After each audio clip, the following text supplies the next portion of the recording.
নমস্কার, সন্ধ্যে 7টায় আমি অয়ন। বাংলাতেও ইউসিসি, অসমে আগেই ইউসিসি অর্থাৎ অভিন্ন দেওয়ানি বিধি, আর আজকে বাজেট ছিল অসমে। সেই বাজেটে বহু বিবাহ নিয়ে কি ঘোষণা করা হলো। ইউসিসিতে বহু বিবাহ থাকলে পরে বহু বিবাহে কড়া অসম সরকার। এর আগে আমরা জানি যে এখানেও ইউসিসি চালু হবে। আজকে দিল্লিতে বৈঠক হয়েছে। সরাসরি চলে যাব নিউজ 18 অসমের ইনপুট এডিটর নিলয় ভট্টাচার্য আমার সঙ্গে রয়েছেন। নিলয়, বহু বিবাহে কি কি বঞ্চনা এবং কি কি ব্যবস্থা পদক্ষেপ করা হতে পারে, অসম সরকার কি বলছে?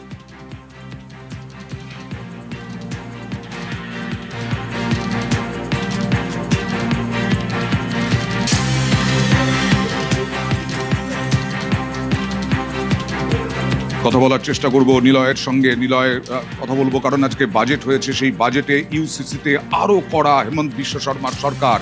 ইউসিসিতে যদি বহু বিবাহ থাকে তাহলে বহু বিবাহে বিভিন্ন প্রকল্প থেকে বঞ্চনা, সরকারি চাকরি চলে যাবে, এই সমস্ত কিছু রয়েছে। তাহলে কি এখানেও সেরকমই হবে? এই বাংলায় ইউসিসি চালু হবে। এখনো পর্যন্ত বিধানসভায় আনা হয়নি বিল, কিন্তু আজকেই দিল্লিতে গুরুত্বপূর্ণ বৈঠক হয়েছে। সেই বৈঠকে সরাসরি চলে যাব আরো একবার ইনপুট এডিটর নিউজ 18 আসামের নিলয়ের কাছে। নিলয়, এখনো পর্যন্ত বহু বিবাহ নিয়ে কি কি পদক্ষেপের কথা ঘোষণা করেছে অসম সরকার? অয়ন, প্রথম কথা হলো ইউসিসি বিল 2025-এ গৃহীত হয়েছে, তারপরে 2026-এ গৃহীত হয়েছে, তার আগে অ্যান্টি পলিগামি বিল গৃহীত হয়েছে 2025-এ। আর তারপর আজকে বাজেটের বড়সড় ঘোষণা অসম সরকারের। আজকে বিত্তমন্ত্রী জয়ন্ত মল্ল বড়ুয়া বাজেট যখন দাখিল করছিল তখন স্পষ্টভাবে বলা হয়েছে যে বহু বিবাহ হলে সরকারি চাকরির থেকে হাত ধুতে লাগবে সরকারি চাকরিয়াল। আর আসাম সার্ভিসেস অ্যাক্টের সংশোধন করা হবে। আর তারপরে এটা নিশ্চিত করা হবে যে বহু বিবাহ যদি করা হয় অসম সরকারের চাকরিয়ান, তো বলে চাকরির থেকে হাত ধুতে হবে, তখনই বরখাস্ত করা হবে চাকরির থেকে। আর তারপর যদি বহু বিবাহ করা হয় তো বলে আসাম কেন্দ্র সরকার এবং আসাম সরকারের যেসব স্কিম রয়েছে সেই সব স্কিমের থেকে বঞ্চিত থাকবে। তো বড়সড় ঘোষণা, বহু বিবাহের এগেনস্টে বা বিপক্ষে বড়সড় ঘোষণা, বড় করে সিদ্ধান্ত অসম সরকারের। ইউসিসি বিল 2026 গৃহীত হওয়ার পরে আসাম বাজেটে এইবার বহু বিবাহের চর্চা। বহু বিবাহ হলে সরকার চাকরির থেকে হাত ধুতে লাগবে। আর তার উপর সে বহু বিবাহ করলে যেসব সরকারি এবং কেন্দ্র সরকারের যেসব স্কিম রয়েছে সেই স্কিমের থেকে বঞ্চিত হবে বহু বিবাহ করলে। এটা স্পষ্ট করে জানালেন, আর বাজেটে সেটা স্পষ্ট উল্লেখ রয়েছে আজকে। বেশ, অনেক ধন্যবাদ নিলয়। শুভেন্দু অধিকারী, এ রাজ্যের মুখ্যমন্ত্রী শুভেন্দু অধিকারী, তিনি কি বলেছিলেন 29শে জুন দেখুন। Gujarat uniform civil code bill 2026, the Uniform Civil Code Assam 2026, the Uniform Civil Code of Uttarakhand 2024, একে বেস করে যেখানে এই রাজ্যে একটা আইন চলবে, ধর্মের ভিত্তিতে দুটো বিল চলবে না। এক্ষেত্রে মূলবাসী, আদিবাসী এবং কুর্মী সহ যারা আছেন, যারা আমাদের প্রাচীন জনজাতি মূলবাসী, তারা এই প্রস্তাবিত বিলের আওতার বাইরে থাকবে। একটি কমিটি গঠন আমরা করেছি। সেই কমিটির হেডে থাকবেন সুপ্রিম কোর্টের retired justice Ranjana Desai chairperson. এই কমিটিকে 4 সপ্তাহ টাইম দেওয়া হয়েছে।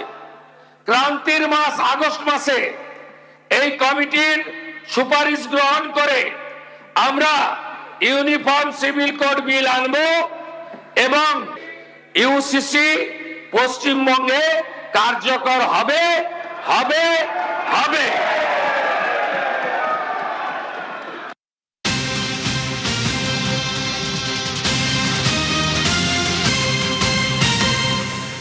ইউসিসি রাজ্যে কার্যকর হবে মুখ্যমন্ত্রী ঘোষণা করেছেন ইতিমধ্যেই, আর রাজ্য প্রস্তুতি নিতে শুরু করেছে। গতকাল দিল্লিতে বৈঠকও করেছেন মুখ্য সচিব মনোজ আগরওয়াল। কার সঙ্গে? যিনি ইউসিসির দায়িত্বপ্রাপ্ত, যিনি ইউসিসির প্রধান প্রাক্তন বিচারপতির সঙ্গে। কি বৈঠক হলো, কি আলোচনায় উঠে এলো, কবে আসতে পারে বিল, এই সব নিয়ে সরাসরি চলে যাব প্রতিনিধি সোমরাজের কাছে। সোমরাজ, হ্যাঁ দেখো, গতকাল দিল্লিতে ছিলেন রাজ্যের মুখ্য সচিব মনোজ কুমার আগরওয়াল। সূত্র মারফত খবর, গতকাল যখন তিনি দিল্লিতে ছিলেন সেই সময় ইউসিসি জন্য অর্থাৎ ইউনিফর্ম সিভিল কোড নিয়ে রাজ্য সরকার যে কমিটি তৈরি করছে, যে কমিটির মাথায় সুপ্রিম কোর্টের প্রাক্তন বিচারপতি রঞ্জনা প্রকাশ দেশাই তিনি রয়েছেন, তার সাথে রাজ্যের মুখ্য সচিব মনোজ কুমার আগরওয়াল বৈঠক করেছেন দিল্লিতে। যেটা সূত্র মারফত খবর, এই যে রাজ্য সরকার ইউনিফর্ম সিভিল কোড নিয়ে কমিটি তৈরি করবে, সেই কমিটি অন্যান্য সদস্য কারা হবেন তা নিয়ে বিশদে আলোচনা হয়েছে। দ্বিতীয়ত, রাজ্য সরকারের তরফে ইতিমধ্যেই একটি খসড়া তৈরি করা হয়েছে এই অভিন্ন দেওয়ানি বিধি নিয়ে। সেই খসড়া নিয়েও প্রাথমিকভাবে আলাপ আলোচনা সেরে নিয়েছেন মুখ্য সচিব মনোজ কুমার আগরওয়াল। তৃতীয়ত, এই যে কমিটি তৈরি হবে, এই কমিটি কোথায় কাজ করবে? কলকাতায় কাজ করবে নাকি দিল্লিতে কাজ করবে? এই কমিটির এখতিয়ার কী থাকবে? এই যে 4 সপ্তাহের মধ্যে এই কমিটিকে রিপোর্ট জমা দিতে হবে, সেক্ষেত্রে কমিটি কাদের কাদের সঙ্গে কথা বলবে? কারণ যেটা সূত্র মারফত খবর, বিভিন্ন রাজনৈতিক দল এই ইউসিসি নিয়ে মতামত জানাতে পারবে কমিটির কাছে। সেক্ষেত্রে কমিটি কিভাবে রাজনৈতিক দলগুলির থেকে মতামত নেবে, সেক্ষেত্রে তার কোনো উত্তর দেওয়া হবে নাকি, বিস্তারিত বিষয় নিয়েই পর্যালোচনা হয়েছে গতকাল দিল্লিতে মুখ্য সচিব মনোজ কুমার আগরওয়ালের সঙ্গে ইউসিসি কমিটির যিনি চেয়ারম্যান, যাকে রাজ্য সরকার নিয়োগ করেছে সুপ্রিম কোর্টের অবসরপ্রাপ্ত বিচারপতির সঙ্গে। যেটা সূত্র মারফত খবর, আগামী 1 থেকে 2 দিনের মধ্যেই রাজ্য সরকার পূর্ণাঙ্গ কমিটি ঘোষণা করতে চলেছে এবং তার নির্দেশিকাও জারি করে দেওয়া হবে। তারপরেই ইউসিসি নিয়ে যে কমিটি তৈরি করা হয়েছে, সেই কমিটি কাজ করা শুরু করে দেবে। ওকে।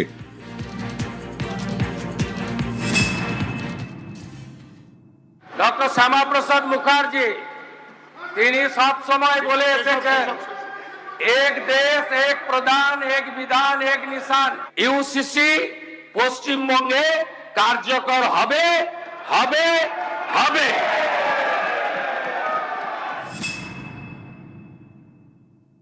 এক্ষেত্রে মূলবাসী, আদিবাসী এবং কুর্মী সহ যারা আছেন, যারা আমাদের প্রাচীন জনজাতি মূলবাসী, তারা এই প্রস্তাবিত বিলের আওতার বাইরে থাকবে।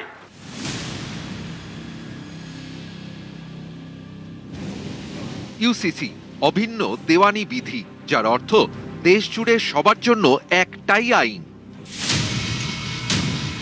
জাতি, ধর্ম, বর্ণ নির্বিশেষে একটাই আইন। 26-এর বিধানসভা নির্বাচনের আগে প্রতিশ্রুতি দিয়েছিল বিজেপির সংকল্পপত্রে তার উল্লেখও ছিল। পালাবদলের পর এবার প্রতিশ্রুতি পূরণের পথে বাংলার বিজেপি সরকার।